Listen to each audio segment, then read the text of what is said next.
Alright, good morning world. It's about 6 o'clock in the morning on Thursday, which today is my day off. Oh, freaking jackrabbit right there. How cool is that? Good morning, Jack. Gotta look a little closer when I walk out. I'm worried about stepping on a snake. It would be pretty awkward to step on a jackrabbit. Anyway, how about that?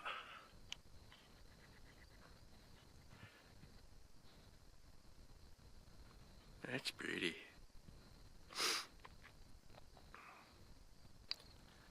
I wanted to get a shot of this if I can find it again. There is I'm going to say a medium-sized tarantula that I saw a couple nights ago. Yeah, okay, here we go.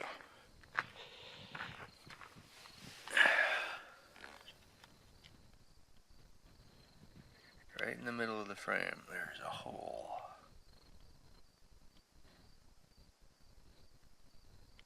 Alright, we will not disturb him. And that's on an area that I drive, so that must have been tough digging. This is my driveway. And I don't drive the truck too often, but that's the truck. So the truck would definitely be running right across that, at least sometimes. Alright, so one night I come walking out and I shine my flashlight around just to, see if I'm going to step on a snake or something. Because I've seen a snake right there. I had a snake over there this year. And the biggest rattlesnake I saw, well, everything has moved since then, but the motorcycle used to be parked about where the tires are before the camper shell was there.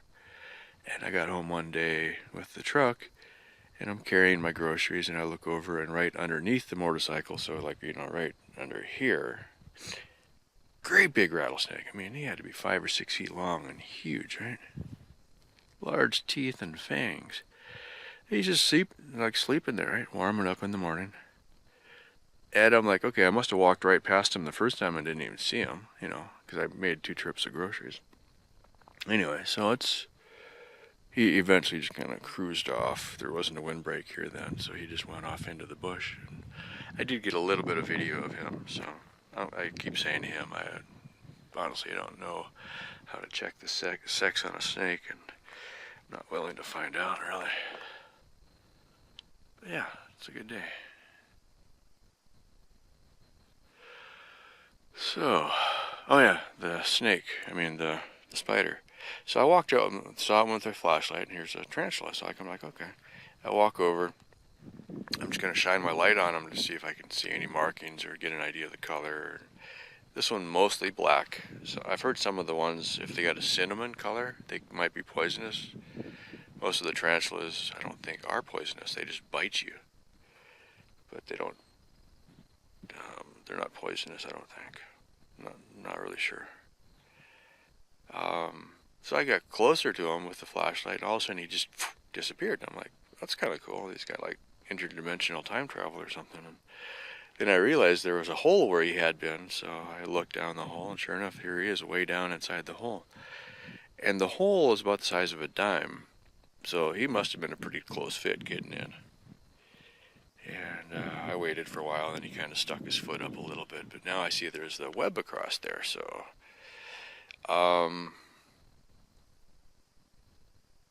I've seen tarantulas active at night, so he must hide during the day, and so I didn't realize they could spin a web. So maybe he's spinning a little web just to protect himself. But what's interesting, yesterday I looked and I couldn't find it at all, so I'm wondering if the web kind of covers itself up with dirt as the wind blows. So it just completely is hidden, and then the next day he comes out again. Or something. Yeah, right in the middle of the frame there. So I'm kind of keeping an eye so I could find it again next time. But I just thought it was kind of cool. And last night I saw he was in the same hole again, so kind of cool. Yeah, got enough clouds, so we should get a cool sunrise. Oh, the other thing I wanted to get while I'm thinking of it. Still looking, no snakes. It's okay if you see a snake when he's 20 feet away. That gives you time to think. I hate the ones that are 3 feet away. Okay. So what I'm going to do, I'm going to get this into the shot. More for reference, I guess. I want to make one of those Mayan sundials or something. Okay, so if the bus, I aimed the bus with a compass to point straight facing east, okay? And there was a couple times, and I think it was about March, so spring equinox, I had the sun rising so the light shone right down the middle of the bus. So I was pretty darn close, all right? Now, the sun is coming up probably about where this tree is. I'm not going to sit out here and wait for it, but it is definitely not in front of the bus. It's over here somewhere, which makes sense. Also, the sun set. There is these 3 hills, kind of like a little bump right there.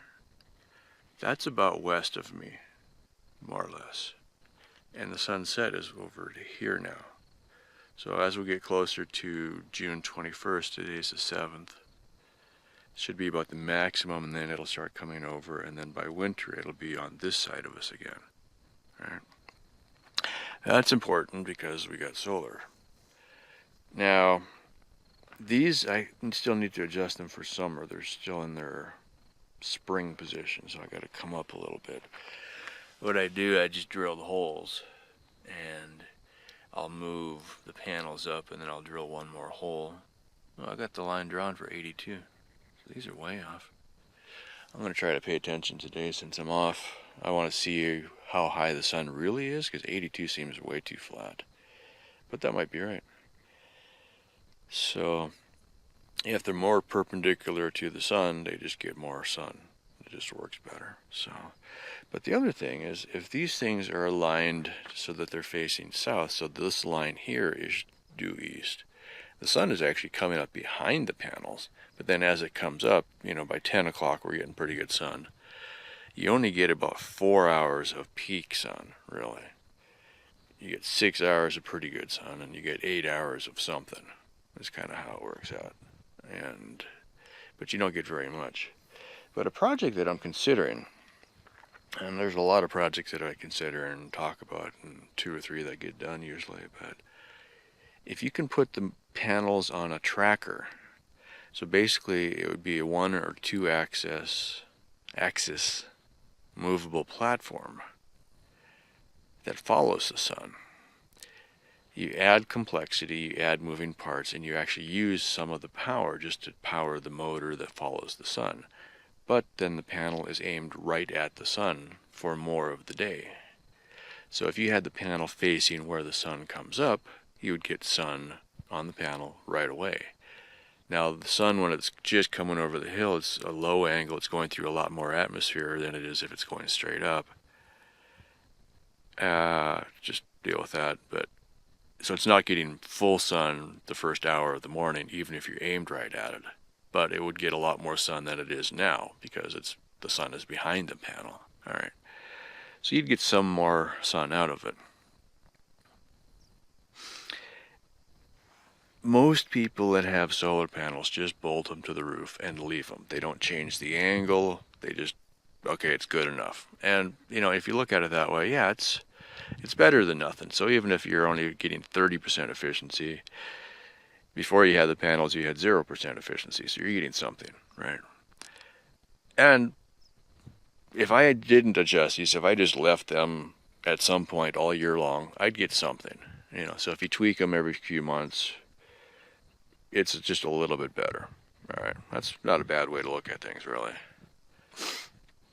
But if you could, if you build a tracker, now if you buy a tracker, it's probably not worth it because think of it this way. That little generator, I got it for about $250 including tax. That powers everything I have except for the dryer, and it might be able to run the dryer. I haven't tested it yet because I don't have an adapter for it, for the dryer plug. So then I use the big generator, which is more money. But let's say that I can do everything I need for $200. The first generator lasted almost a year before it started smoking pretty bad. I didn't take very good care of it. So let's say I can run everything I need for a $250 generator and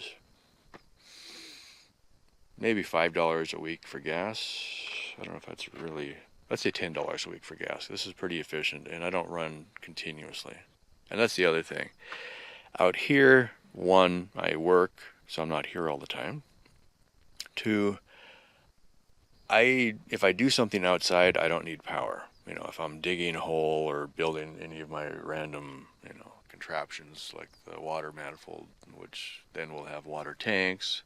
Some of those I'll be building out of concrete maybe this year. So there's a lot of things that I do outside that I don't need power for, so the generator just sits there and bees quiet. And that's really the best thing about solar.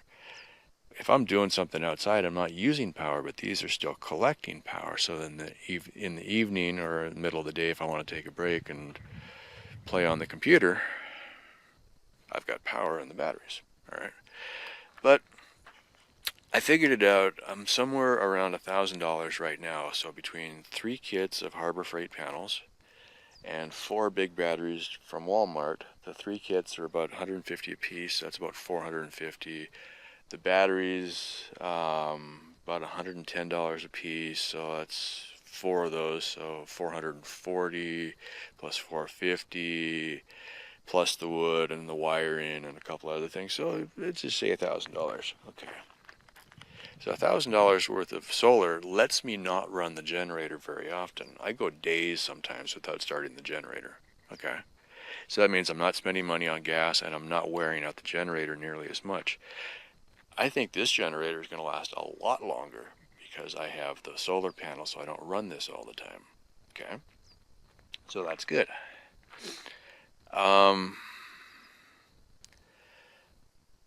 So I guess you kind of balance it. I could put more money into solar, and then I'd run the generator even less. I can put more money in the batteries, so I can have more capacity. Also, when I do run the generator, I run a battery charger to top off the battery. So if I need the generator for something anyway, it's probably because I don't have enough power in the batteries. So I can run the generator, make my pot of coffee, do whatever I'm doing, plus I'm bringing up the batteries at the same time. So there's sometimes in the morning, like now, if I didn't have enough to do what I wanted to do, I could start it up, run it for a couple hours, bring the batteries up a little bit higher, and then when the sun starts working on the panels, then it's got less to go to get full charge. Okay. And I don't get all squinky with exactly how high I charge it, but the charge controller goes into float at somewhere around 14 volts. All right. A lot of times when I get home at the end of the day, it's got 13.2 or something like that. So I don't have enough solar to really bring the batteries up to the maximum. However, a battery doesn't hold 13 very long anyway. So that's why you want to go with something like a lithium battery. It's got a lot more energy density and better power all around. That just costs a lot more money. Maybe next year. We're definitely getting brighter over here. So anyway, I guess my point for going off on that rambling, talking myself in circles again, if I made the solar tracker, I would get more hours of better sun intensity on the panels, right? Because it would pick up the sun maybe an hour sooner. I'd get maybe I'd get 7 or 8 hours of really good usable sun during the summer. All right. Winter is where it really would make a difference because it would get every last little bit out of the sun instead of missing the first 2 hours in the morning and the last 2 hours in the evening. So in that respect, it's probably worth it if you can build it.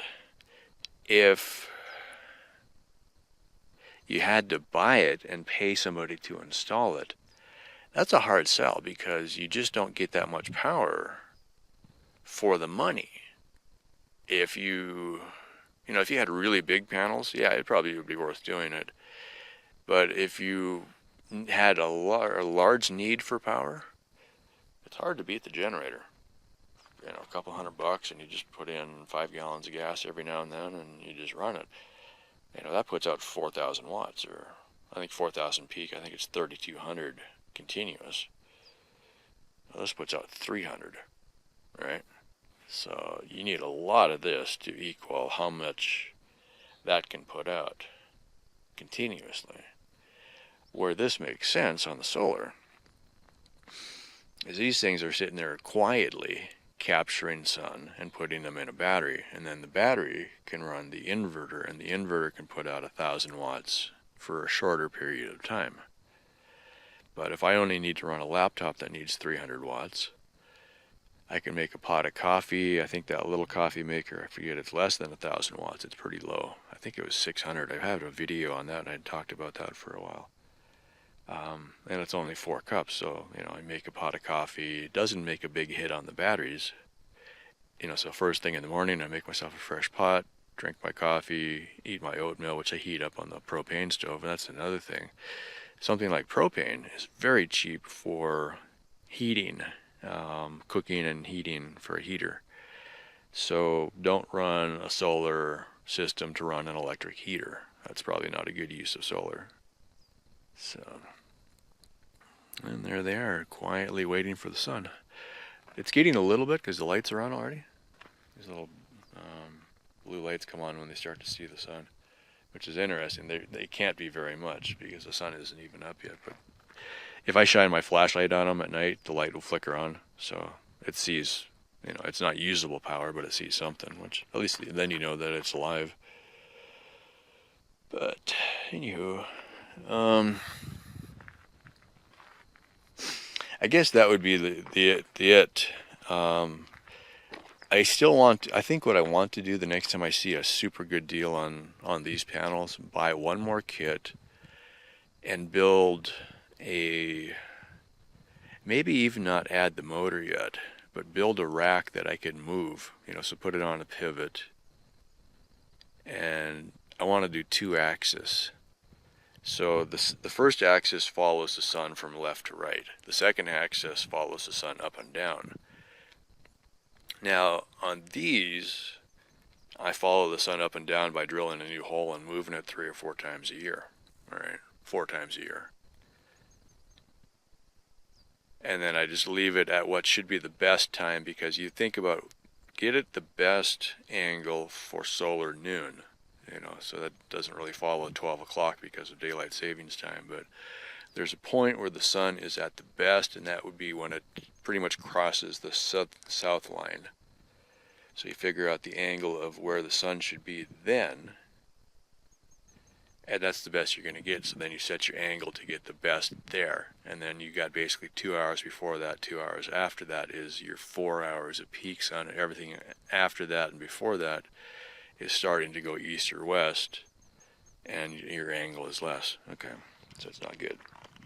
But if you had a tracker, and then the second half of it is the up and down angle. If you were at the equator, you'd set these things completely flat. Because I'm in Texas, that's why I have 82 degrees marked for summer, because it's almost flat. If you're up in Canada, it'd probably be about here for summer, right? Because you're further north. So the idea would be you have one motor to turn it left and right, and I'm just making myself sit out here in the sun in the morning, wait for the sun to come up, so that I can get it firmly in my head that I don't.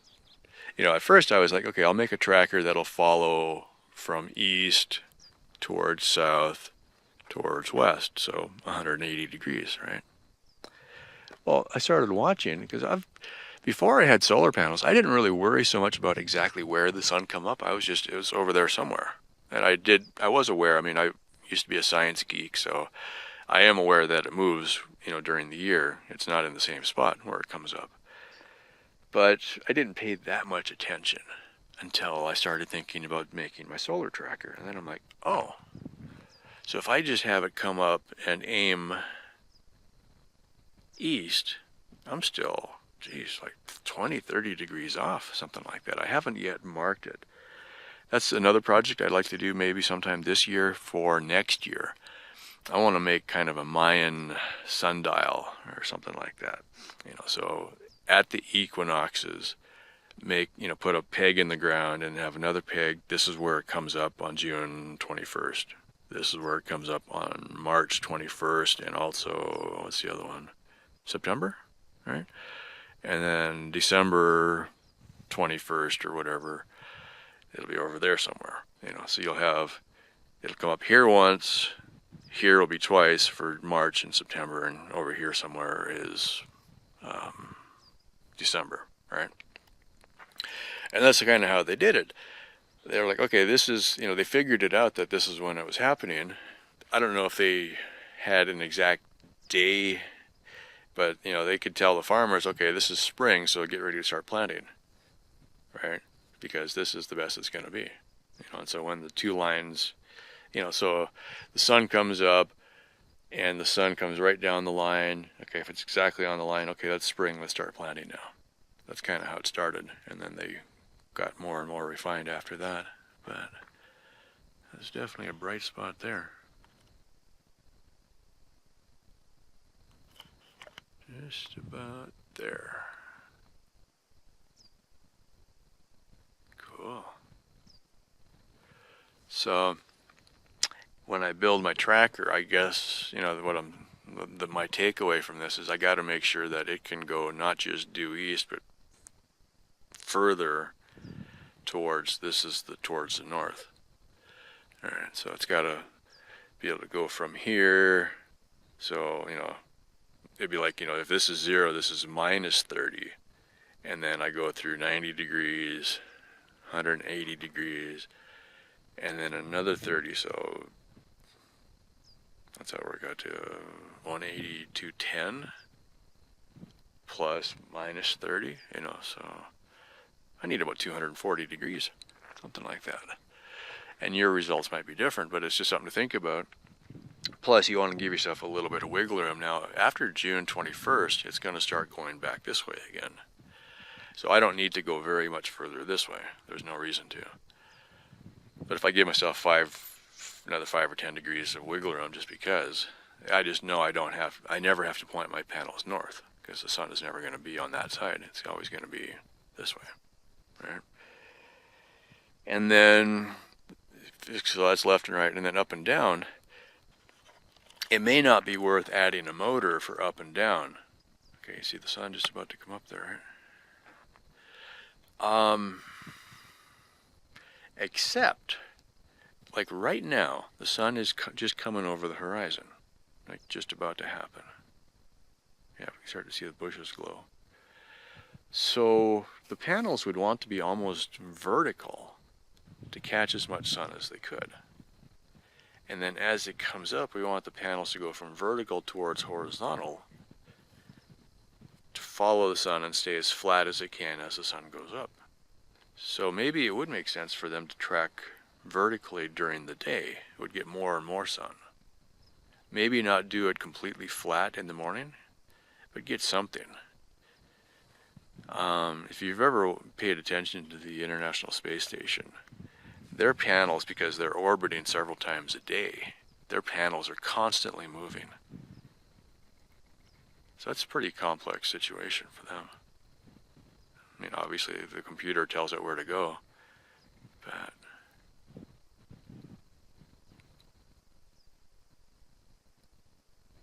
anyway, that's kind of about that. I'm gonna go eat my oatmeal. Note to future self, I think a video that might be interesting. Make 10 things that I've had out here that are useful. So, okay, like for instance, I'm going to do it just now and then maybe come back and do it later. So, post hole digger, shovel. I'm using the pick and the braking bar. Generator, solar panels, battery, deep freeze, and then some kind of shelter, and then water, and then the little water pump. That's a pretty good start, right? I mean, everybody's going to have their own things, but the water pump and the deep freeze Just coming up. So yeah, the water pump and the deep freeze are a couple of the little things. I mean, deep freeze is kind of big, but just a couple of the things that worked out really well, you know, that you just think, okay, that was a good thing. And now when my budget is a little low, you know, could I justify buying a deep freeze right now? It's pretty dang nice to have cold water to drink on a hot day. So I think I probably would buy another one. You know, if I didn't have it or if it quit working, kind of thing. Anyway, that's it for that. Thanks for watching.